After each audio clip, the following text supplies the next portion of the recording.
Dia izay ihany koa no ivadiantsika amin'ny lafiny toekarena Notanterahina tamin'ny fomba ofiasialy teny amin'ny Carlton Anosy ny maraina teo ny fanokafana tamin'ny fomba ofiasialy ny asa hataon'ny orinasa Able Step Madagascar izay miara-miasa amin'ny Sinoa eo amin'ny setry ny fambolena paraky sy ny fanamboarana sigara.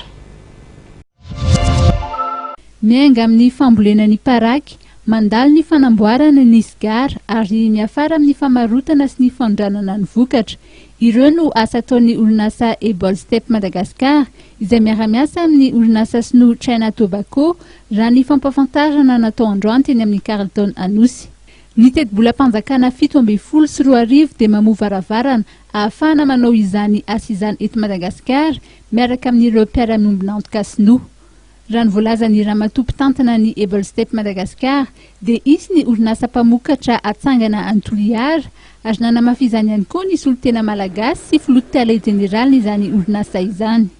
Ny investissement amin'ny fananganana ny zava-drehetra zany dia manodidina eo amin'ny $2,500,000 eo.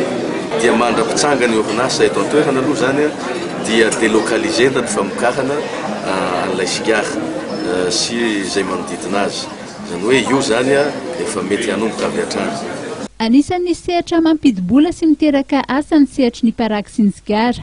Misy ny fepetra raisina mba tsy hiteraka voka-dratsy amin'ny fahasalamana ireo sigara vokarin'ny Able Step ireo.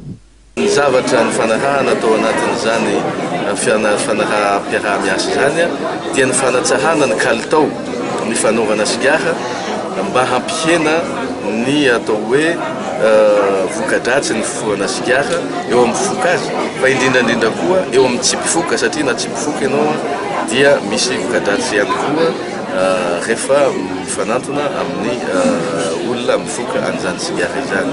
Ka izany moa dia misy le kalitao amin'ny alalan'ny fampiasana le teknolojia innovante na teknolojia avolenta amin'ny fanaovana filtre sy le taratasy aminosana ny sigara ka mampihena be ny goudron ao anatiny na ny nicotine koa ao anatiny nefa tsy mampihena ny fahafahampo ny mpanjifa.